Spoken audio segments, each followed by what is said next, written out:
Magandang araw po, welcome po sa aking channel, Love9 TV. Patalasasan po, meron po ba kayong mga properties na napapabayaan or non-performing assets? Plan nyo ibenta, pero wala kayong oras sa pagbenta nito. Kung ito'y pagkakatiwala nyo po sa amin, tawag lang po kayo sa aking numero, usap po tayo, gawin ko po ng video for free. Yes, libre po, wala po kayong babayaran. Tutulungan pa namin kayong mabenta ang inyong property. Kami na po bala sa marketing, sa boosting or paid ads. Even sa tripping, hindi na po kayo mapapagod sa pag-entertain ng mga buyers. Kami na po bala sa lahat. Tawag lang po kayo. Nandito po tayo ngayon sa isang exclusive subdivision dito sa Alfonso, Cavite. Malapit po ito sa Twin Lakes.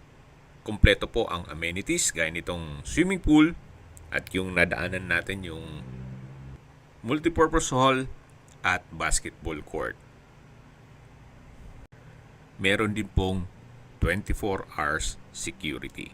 Kaya safe na safe po ang pamilya nyo dito. Tunghayan nyo po ang kapaligiran kung saan napakaaliwalas po, tahimik ang lugar, sariwa ang hangin, at malamig po ang klima. Ito po ay nasa mataas na lugar. Ang estimated elevation above sea level ay 1,588 feet. Nandito na po tayo sa property binebenta kung saan ito po'y brand new na bungalow house. Modern design, 3 bedrooms, napakalaki po ng lot area, 396 square meters. Ito pong kinatatayuan nitong bahay ay 198, then another pong 198 dito sa tabi na kung saan pwede nyo pong lagyan ng kubo o guest house. Then garahin nyo na rin po. Or kung mahilig po kayong magtanim, pwede nyo po itong gawing garden o lagyan nyo ng kung ano-anong halaman. Kung sakali pong hindi nyo naman kailangan itong bakanting lote, pwede naman pong itong house and lot lang. Mamaya po pag-usapan natin ang presyo. Tungkol naman po sa dokumento nito, ito po'y titulado, buhay po ang may-ari, kaya wala po kayong maging problema sa documentation o sa transfer ng title. Ito po yung owner's built, kaya hindi po tinipid. May pagbabago lang sa kanilang plano, kaya ibebenta na po nila ito. May tubig at kuryente na rin po. Then tungkol naman sa internet provider, magpapakonect na lang po kayo. So yan po yung main gate at yung pedestrian gate. Meron pong mga lamppost at nakabakod na po dito sa area ng bahay. Pasok po tayo. Ito po yung garahe o covered na carport na kung saan meron pong ceiling panels, then may pin lamps, naka-tiled flooring, at ito naman po yung main door. Then dito naman po yung balkonahe mula sa master bedroom na kung saan meron pong stainless na handrail at glass railing. Then yung sliding glass naman ay meron pong flute type design na wall panels. Meron pong setback, paikot yan sa buong bahay at mamaya po ikutan natin. Hanggang dito po ay naka-tiled flooring. Dito po sa harapan ay may dalawang steps lang naman to papunta sa main door. Meron din pong crystal light ceiling lamp. Ito pong main door ay customized slatted wooden door. Then meron din pong flute type wall panels. At welcome po dito sa bahay ni Ma'am at Sir kung saan ito po'y high ceiling. Then may ceiling cove design, ceiling panels, modern design chandelier, at wooden design itong tiled flooring. Ito po yung living area na may owning type glass window. Then meron pong skylight na kung saan nag-serve as natural sunlight. Ito po yung dining area. Then katabi lang yung sliding glass door papunta sa lanay. Open concept lang po ito mula living area, dining area hanggang sa kitchen. Wala po siyang partition kaya maaliwalas. Then dito po ay may drop lights, may breakfast nook. Then kabilang side naman ay yung formal kitchen. Ito pong formal kitchen ay may kitchen countertop, double stainless sink with faucet. Then may access door papunta sa service area. May wall-mounted kitchen cabinet. Then storage ng kitchen utensils dito sa baba. At check natin itong tubig. Yan po, malakas naman siya. Ito po yung naka-stainless na faucet. Then tanaw po natin yung dining at living area. Malaking bagay po yung skylight window. Tingnan nyo naman po at merong shade ng sunlight mula sa labas. Mula naman po dito sa kitchen, ito naman po yung papunta sa mga kwarto na kung saan meron pong stainless handrail. Isang step lang po ito. Then nandito po tayo sa hallway. At ito po yung mga pintuan. At check po natin itong unang kwarto. At yan po yung circuit breaker. So naka-solid wood door din po ito. Then sliding. At napakaaliwalas din po. Meron pong mga owning type windows. Then naka-ceiling cove design with pin lamps. Then LED lights. Wooden design tong tile flooring. May from floor to ceiling po na wardrobe. May drawer. So kahit po hindi siya ganun kalaki, pero napakaliwalas. Labas po tayo at check natin yung kabilang kwarto.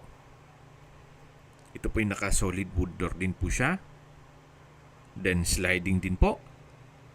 Kaya hindi po kumakain ng espasyo. So same design. Meron pong mga owning type windows. Ceiling cove design. May crystal light na ceiling lamp. Wooden design itong tile flooring. Meron pong mga outlet at wardrobe. Meron din pong drawer. So halos same lang po nung dun sa first bedroom. Then labas po tayo. Paglabas po natin, ayan po yung hallway. Then matatanaw yung living area, dining area. At dito naman po yung common toilet and bath. Naka-wooden door, then stainless door handle. Lahat pong bathroom fixtures ay brand new po yan. May overhead shower, bathroom window, water closet with bidet, hand wash basin, vanity mirror at bathroom cabinet. From floor to ceiling po ang tile bathroom wall. Yan po yung common toilet and bath. At lipat na po tayo dito sa master bedroom. Naka-solid wood door. Then stainless din po itong doorknob. At ito naman po ay may sariling toilet and bath. Mamaya check natin yan. Malaki din po ang spasyo. Wooden design nitong tile flooring. Then may flute type wall panel. Ceiling cove design. Then may PVC ceiling panel. At crystal light din po ang center lamp. Ito naman po yung sliding glass door na papunta naman dito sa terrace at meron po itong aluminum screen door. So yan po yung garahe, yung main gate, yung pedestrian gate. Ito pong balkonahe ay naka-tile flooring, glass railing at stainless handrail. May wall lamp, flute type design, PVC panels at hanggang dito po ang balkonahe. Then meron din pong owning type glass window. Mas ma-appreciate nyo po siya pag actual nyong i-check nitong property. Napaganda po ng disenyo. At maayos ang floor plan. So ito po yung master bedroom na meron pong wall-mounted na TV rack na may drawer at meron na rin pong mga nakaabang na wire para sa cable or telepono. At ito po yung toilet and bath. na naka-solid wood door, may drawer and dresser, wardrobe, then meron pong wall-mounted na cabinet. Dito naman po yung banyo. Halos same setup lang po. May water closet with bidet, hand wash basin, overhead shower, tile bathroom wall, may bathroom window, at vanity mirror. Ayan po yung toilet and bath with walk-in closet dito sa master bedroom. At labas na po tayo dito. Yan po ulit yung mga kwarto at ito po yung formal kitchen. Dito naman po yung dining area, living area, sa dulo yung main door. At dito po tayo dadaan sa may kusina papunta sa service area. Malaki pa po ang espasyo dito. Yan po yung setback. May tiled countertop, may built-in cabinet, stainless faucet, at hanggang dito po ay naka-tiled flooring. Kaya po nasabi ko sa inyo, hindi po siya tinipid. Kasi kung pang built-in cell lang, ito po'y rough finish na lang yan. So dito naman po yung service area or laundry area. Dito naman po pwedeng ipwesto ang inyong washing machine.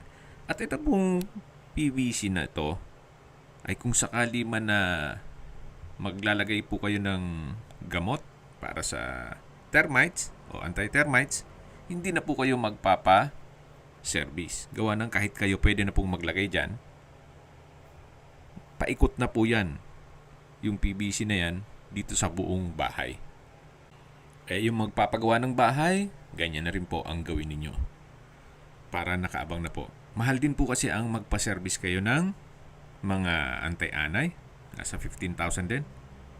So kung sakaling kayo na lang ang bibili ng gamot, ilalagay nyo na lang po dun sa PVC na yon. So balik po ulit tayo dito sa loob. Tunghayan nyo po itong napagandang property kung saan hindi naman siya kalakihan pero may wow effect. Kaya po nasabi ko, mas ma-appreciate nyo siya pag na-check ninyo personally. Okay, recap lang po. Ito pong property ay nasa isang exclusive subdivision na kumpleto po ang amenities na naikutan natin kanina at pupuntahan pa natin mamaya. Then, may lot area po ito na 396 square meters. So, ito pong kinatatayuan nitong bahay ay 198. At dito naman sa kabilang lote naman ay another 198 square meters na pwede nyo pong pagtanman o depende po sa inyo. Hindi nyo na po kailangan magpa-lagay ng swimming pool. Gawa ng walking distance lang po ang clubhouse. Yan po yung natatanaw natin. So, ilang steps lang po. Yan na yung clubhouse. May basketball court na rin. Kung may okasyon, yan nyo na rin ganapin sa multipurpose hall. Okay, sa distance, location at travel time portion at po tayo. Mula po sa Twin Lakes, ang distance is 3.9 kilometers at ang travel time is 7 minutes. Mula naman po sa Mendez Crossing, ang distance is 12.3 kilometers at ang travel time is 22 minutes. Mula naman po sa Tagaytay Rotonda, ang distance is 17 kilometers at ang travel time is 30 minutes. Kumpleto na po doon kaya ng malls, hotels, restaurants, banks, schools, church at hospital. Yan po yung lagi kong binabanggit sa inyo na dapat nyo i-consider sa paghanap ng property yung meron pong malapit na hospital. Hindi ko naman po sinasabing sakitin kayo. Yan naman po for emergency purpose lang naman. At mula naman po sa Manila o sa airport, ang distance is 77.4 kilometers at ang travel time is 1 hour and 49 minutes. Okay, sa presyo na po tayo. Binebenta po ito ni owner sa halagang 12.8 million pesos net. Kung sakali pong hindi nyo kailangan yung bakanting lote, pwede naman pong hindi isama yon. Ang presyo po ni owner ay 11.8 million pesos net. Ibig pong sabihin, si buyer na po ang sasagot sa lahat ng taxes at expenses with regard to documentation. Kung may mga katanungan po kayo, tawag lang po kayo sa aking numero. At sa mga kababayan naman natin nasa ibang bansa, meron po akong WhatsApp, Viber, at Telegram. Same number lang po, 0917-316-3399. Sa mga nagtatanong naman po ng aming Facebook, meron po aming Facebook page na Nov9TV at Facebook Real Video. Meron din pong TikTok at Instagram. May ibang YouTube channel po kami, the Nov9TV channel, Nov9TV Listings, Nov9TV On The Spot, Nov9TV Updates, at Nov9TV House Rental. Sana po naibigyan nyo ang video presentation. Paki-like and subscribe na lang po sa aking channel para ma-update din po kayo sa aking future listings. Kung sakali po hanap nyo yung mas malaking sukat ng lupa, meron din po kami ibang listings na pwede nyong pagpilian. Huwag po kayong mag-atubiling tumawag sa amin. Then, let us know your budget para malaman namin kung anong property pwede naming ilog sa inyo. Sa lahat pong viewers, subscriber at nagtiwala po sa amin, salamat po sa suporta. Ingat po kayo lagi at yung pamilya. Maraming salamat po.